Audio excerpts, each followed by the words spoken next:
ಇನ್ನು ಪೌರಾಯುಕ್ತಗೆ ರಾಜೀವ್ ಗೌಡ ಧಮಕಿ ಹಾಕಿದ್ನಲ್ಲ, ಈ ಕೇಸ್ಗೆ ಸಂಬಂಧಪಟ್ಟಂತೆ ರಾಜೀವ್ ಗೌಡರಿಗೆ ಪೊಲೀಸರ ಶೋಧ ಕಾರ್ಯ ಮುಂದುವರೆದಿದೆ. ಕಳೆದ 3 ದಿನಗಳಿಂದ ಮಂಗಳೂರಲ್ಲಿದ್ದ ಬಗ್ಗೆ ಮಾಹಿತಿ ಲಭ್ಯವಾಗಿದೆಯಂತೆ.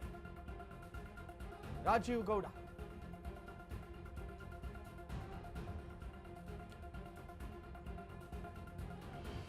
ಊರೂರು ಬದಲು ಮಾಡ್ತಾ ಇದ್ದಾನೆ. ರಾಜೀವ್ ಗೌಡ ಮಂಗಳೂರಲ್ಲಿ ರಾಜೀವ್ ಬಂಧನಕ್ಕೆ ಮುಂದಾಗಿದ್ದರಂತೆ. ಕಾಕಿ ಮಂಗಳೂರಿಂದ ಪರಾರಿ ಆಗಿದ್ದಾನಂತೆ. ಇದೀಗ ರಾಜೀವ್ ಗೌಡ ರೈಲ್ವೆ ಸ್ಟೇಷನ್ ನಲ್ಲಿ ಕಾರು ಬಿಟ್ಟು ರಾಜೀವ್ ಗೌಡ ಎಸ್ಕೇಪ್ ಆಗಿಬಿಟ್ಟಿದ್ದಾನೆ. ಕಾರಿನಲ್ಲಿ ಚಾಲಕ ಇರುವ ದೃಶ್ಯ ಕ್ಯಾಮೆರಾದಲ್ಲಿ ಸೆರೆ ಆಗಿದೆ. ಸೊ ಈ ಜಾಲು ಹಿಡಿದು ಆತ ಎಲ್ಲಿಗೆ ಹೋಗಿರಬಹುದು ಅಂತ ಪೊಲೀಸರು ಶೋಧ ಕಾರ್ಯವನ್ನು ಮಾಡ್ತಾ ಇದ್ದಾರೆ. ಕಳೆದ 3 ದಿನಗಳಿಂದ ಮಂಗಳೂರಲ್ಲಿದ್ದಂತೆ.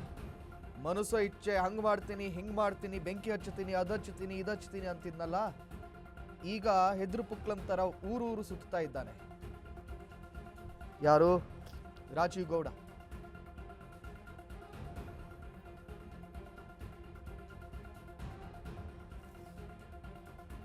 ಅಧಿಕಾರದ ಮತದಲ್ಲಿ ಬಾಯಿಗೆ ಬಂದಂಗೆಲ್ಲ ಮಾತಾಡಿದ್ದಂತಹ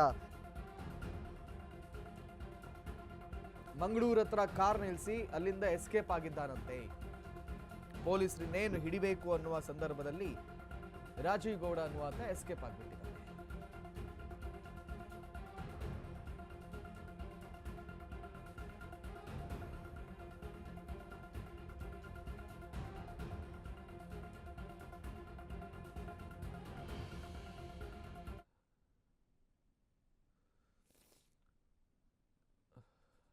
ನೋಡಿ, ಒಂದ್ ಕಡೆಯಲ್ಲಿ